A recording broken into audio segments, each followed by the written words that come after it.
All right, guys, that's 11 in a row for the Utah Jazz. This is the Hoops Nerd postgame show. What an awesome win for the Utah Jazz, who come into this game about as good as they could possibly be. They've been just blowing teams out. They played Dallas just 2 days ago, and you would think that Dallas would find a way to do something to stop the Utah Jazz, and that's probably a great sign of just how good the Utah Jazz are right now, is that they can play 2 teams in a row. So they've played the Pelicans twice in a row. They play the Mavericks twice in a row. They've won all 4 of those games. And what that tells you is that these teams don't have an answer for Utah right now. You can play them, try something different, it still doesn't work. Utah's executing at an insane level. And what's crazy is that Utah won this game without Donovan Mitchell. 2 games in a row, 2 blowout wins. Just a note on the Dallas Mavericks. Luka Doncic looked a little better tonight. He was 8 for 17 from the field, 2 for 6 from 3. He got to the line and shot 10 free throws. 25 points. It was a nice line for Luka Doncic. But just like we talked about last game, I don't know what the identity of this Dallas Mavericks team is. I know they got Tim Hardaway back, and so maybe they're just needing to work him in and figure some things out offensively, but they're just not the same team they were last year. I don't think Seth Curry is that good, but you're looking at a Dallas Mavericks team that I just don't know how they get better. They're going to beat a lot of bad, they'll beat bad teams because they have nights where Luka's just going to be awesome, and and they'll play kind of like they did last year in the playoffs. But Kristaps Porzingis is just bad right now. He's just not very good. Tonight Kristaps was 4 for 14. And at the center position, that's not good. 9 rebounds, is fine. He had 5 fouls. He just could not handle Rudy Gobert. It was really, really a struggle. Oh, we just got a subscription. I'm actually trying this on my live stream. That actually throws me off because this is what the live streams are going to be like. And so when someone subscribes, it shows me the notification. This is what the live streams are going to look like. Anyways, let's keep going. But guys, this Jazz team is really, really good. And they dominated Kristaps Porzingis. It's kind of sad. That dunk by Kristaps was really not great. That was not a great play. But the Jazz right now are just dominating. And it's fun to see. Rudy Gobert just took it to Kristaps Porzingis. And for someone like Kristaps to struggle like he is right now, to go against someone like Rudy Gobert, it's not going to get better.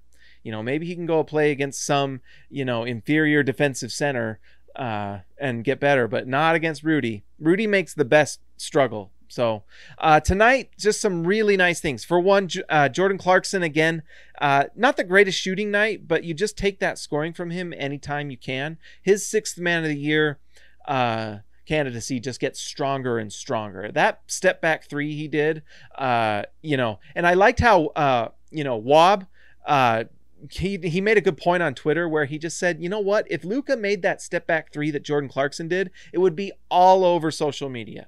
But Jordan Clarkson does it on a regular basis on Utah. His 3-point shooting, his ability to score has been incredible.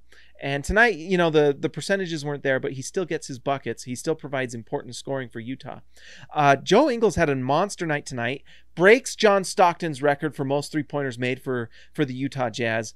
Just, how incredible is the depth for the Jazz that they can just put Joe Ingles in for Donovan Mitchell and you just get incredible efficiency from him, playmaking, 4 assists, and he shot 2 for 4 from 3, 50%. It's just incredible that you can put Joe Ingles in the game and he can do that for you in 27 minutes.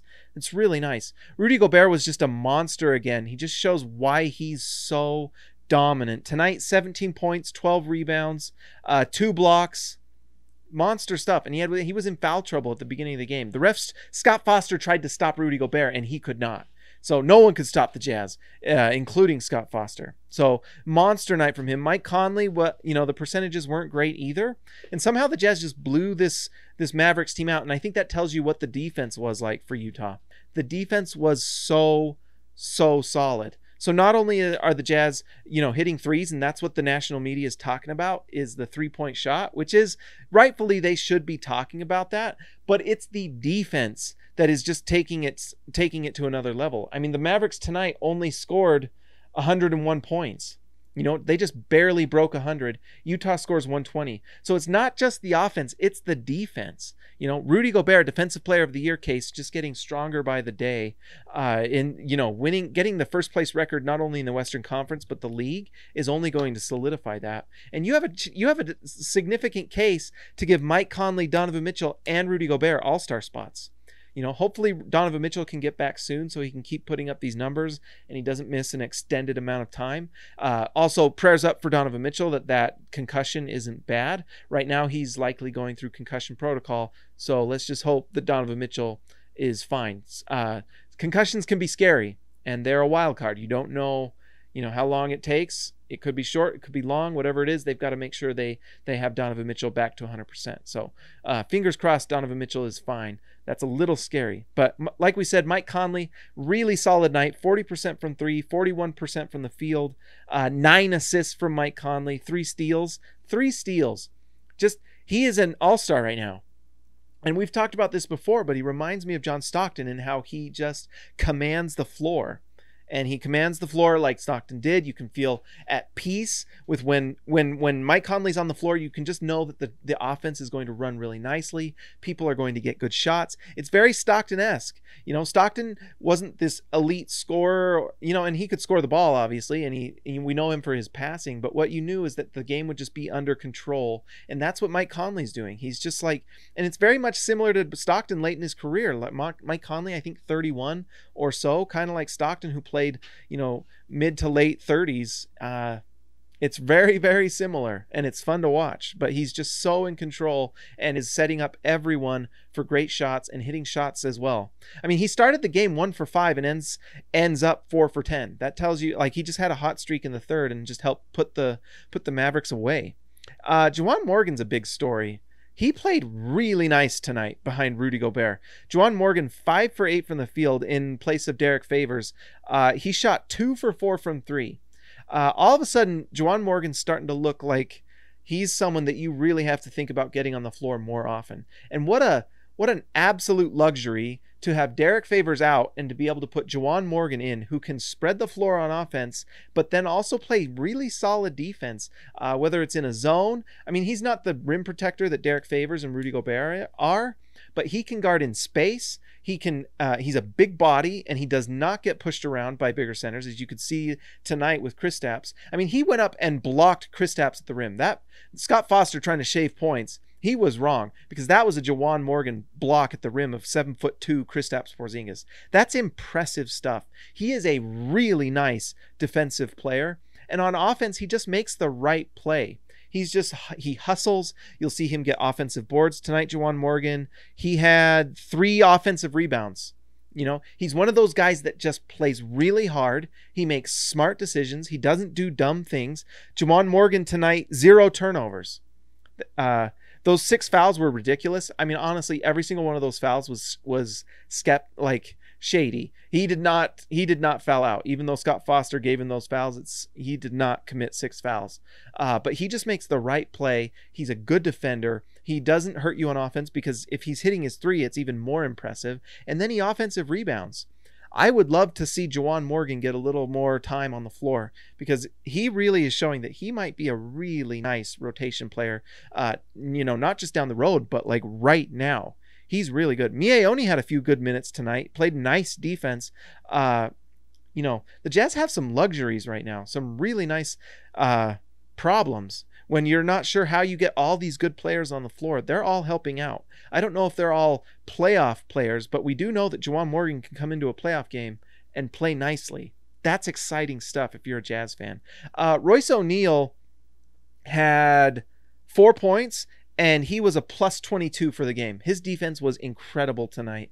Ended up with 2 block shots on NBA. I think he might have ended up with 3, but on here, 2 blocks, 3 assists, 11 rebounds. Royce's rebounding is not being talked about enough. He has taken on the challenge of being that power forward for Utah, and he is doing it.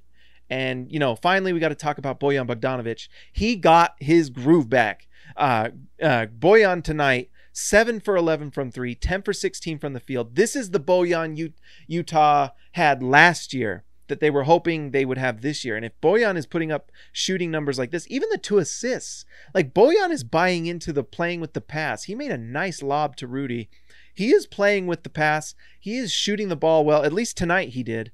If this is the Bojan Utah is getting now all of a sudden, if he can like hit his stride, the Jazz are already doing this with Bojan not playing very well. What happens when Bogdanovic starts scoring 20 points a game with high efficiency from 3 and the free throw line? This team might be good enough to win it all, guys. At least they are right now. There's not a team in the league right now that if they go in a 4-game, 7-game series against Utah right now, that Utah doesn't beat. They're that good right now. And if they can keep this going and do it in the playoffs, why not? Why not? I mean, what else do you have to prove? I mean, at this point, you just need to show that you're that team. You need to do it in the playoffs. Bring on the playoffs. Bring on the Lakers. Bring on the Clippers. We've already beat them. Bring them on. The Jazz are that good right now, and they are resting. The player who played the most tonight was Royce O'Neal, 36 minutes.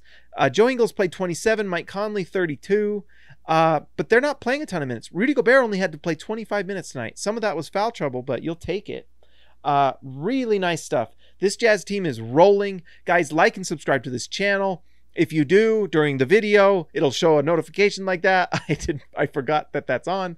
But we're going to start doing these live streams. I'm still figuring out this situation. We will get there, though. Like and subscribe. Hit the bell. I will talk to you later.